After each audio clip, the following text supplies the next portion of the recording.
Cream puffs are one of my favorite sweets, and today I'm going to show you how you can make them at home, including the filling. First, we're going to make the choux pastry or pâte choux, which is the outer layer of all those cream puffs eclairs you see. To begin, sift 1/4 cup plus 1 tablespoon of cake flour. Using cake flour, in my opinion, will produce a more delicate choux, but you can also use all-purpose flour. Next, in a medium-sized pot, bring 50 milliliters of plain water, 2 tablespoons of unsalted butter, and a pinch of salt to a boil over medium heat.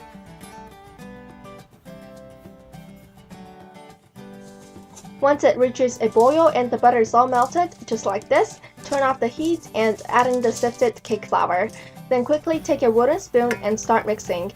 You want to keep on stirring until the flour is absorbed and the dough starts to come away from the side of the pot.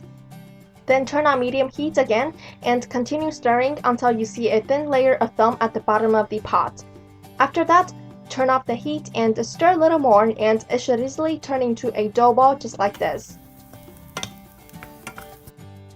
Remove the pots from the stove and transfer the dough into a mixing bowl. Spread the dough around to let it cool slightly. Now for the eggs, crack the first egg in a small bowl and beat it thoroughly, then add the egg in thirds into the dough. And you want to mix thoroughly every time you add the egg. The dough should look smooth before you add another portion of the egg. So just like that, once the dough has absorbed one portion of the egg, add the other portion and mix well again. You'll find the batter a bit hard to mix when you add the egg. It'll look clumpy and separated, but that's exactly what will happen. Just keep on mixing and the dough will come together. Now for the second egg, again beat it in a bowl. And now add it only little by little because you may not need the whole second egg. You just want to get it to the right consistency, so the amount of egg will never be exact. This is vital when making choux pastry, so don't add too much and mix well after each addition. You want to check on the consistency every so often. So as you can see right now it's too thick, so I'm adding a tiny drop of egg. The batter should be able to float on itself slowly when you take a scoop of the batter. So I'm almost there.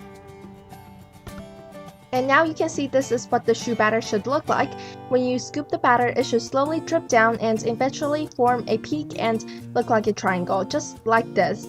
The batter should also give off a shiny and smooth appearance. Don't be tempted to add any more egg when it has the triangle shape. Now you want to put the batter into a piping bag. I placed the bag over a cup so it's easier to fill. Then twist the bag and cut off the end, leaving the hole about 1.5 inches.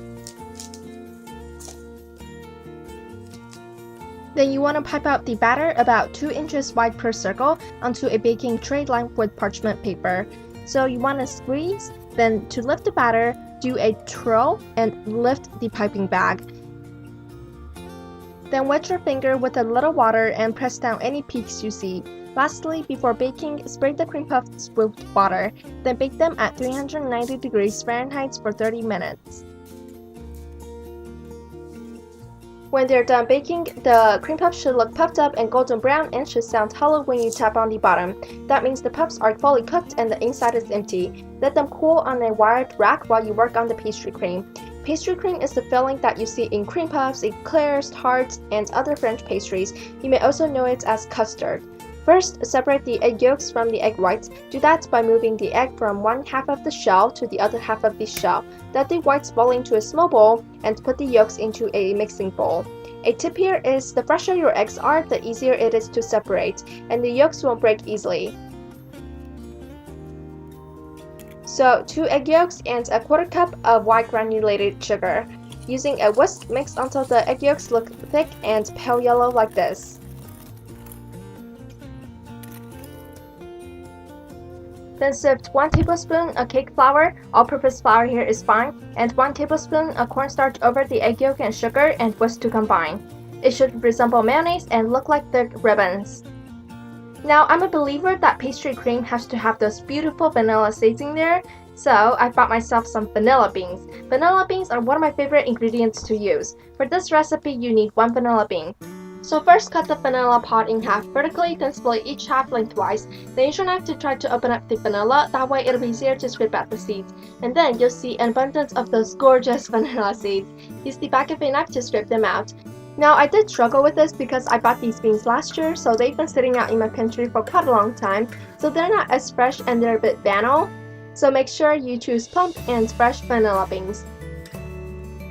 Anyways, now in a medium-sized pot, add 200 milliliters of milk. I used 2% and the vanilla seeds in the pot. Bring that to almost a boil on medium heat, which will take about 6 minutes, and you will start seeing steam coming out. Then you want to remove the pot from the heat. Now with the milk still hot, slowly add the milk to the egg yolks, whisking all the while. You want to whisk vigorously so that the eggs don't start to cook because of the hot milk. Adding the milk gradually will help the egg yolks get to the right temperature, so it's like we're tempering the egg yolks. And then you want to pour in the vanilla pods as well.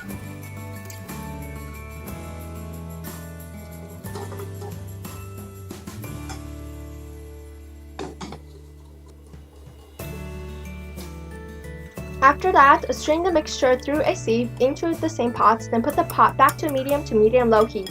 And once you turn on the heat, whisk continuously, otherwise the pastry cream will burn, so make sure you get to the edges as well. After a minute or so, the pastry cream will start to thicken, so whisk, whisk, whisk, non-stop. You want to whisk until it is thickened and bubbles are starting to pop up, which will take between 5 to 7 minutes.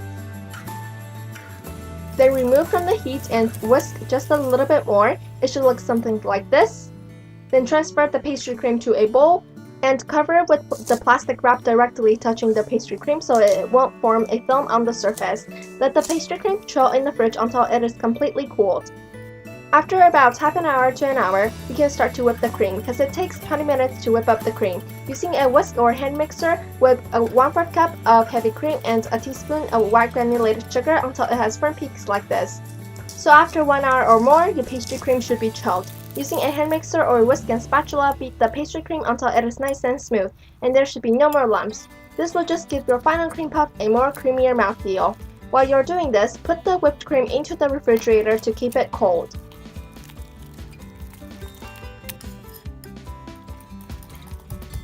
In the end, you should get this smooth and creamy custard. It took me 15 minutes to get to this point. Now add the whipped cream to the pastry cream, mix those together well, and that is it! All you have to do now is assemble everything. It's always so satisfying to me to see those specks of vanilla because they just look so pretty and magical. And then fit a piping bag with the end snipped off with a piping nozzle. I used a flower piping tip, but you can also use a round tip. Place the bag over a cup.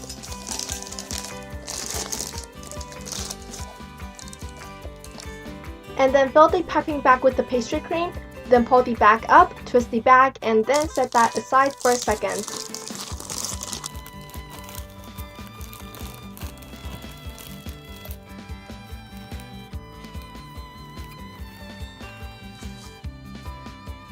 Now for your cooled choux pastry, poke a hole at the bottom of each choux pastry with a chopstick or a straw, and the inside should be empty.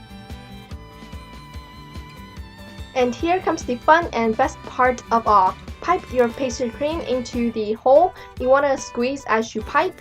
You should feel some weight, and that's how you know the puffs are filled with the cream. Scrape any excess off with a knife. Do the same for the 6 cream puffs and then you're all set. If you're not eating them right away, they're best when eaten fresh. You can refrigerate them by placing the cream puffs upside down so the cream doesn't go anywhere, and cover them with a lid or something, just like what I'm doing here. However, if you do refrigerate them overnight, the crust kind of gets soft. So yeah. So this is the final product. These cream puffs are absolutely delicious and full of rich aroma. The choux pastry just gives you a different experience from all the other kinds of baked goods. The choux is hard and crispy, and the pastry cream or custard has a dreamy taste and vanilla fragrance to it that is just not overly sweet. It's a little petite sweet. Oh, and thank you to all those who have been waiting for a new video and watching till the end. It took me a long time to film and edit, but it's alright. Anyways, thanks for watching.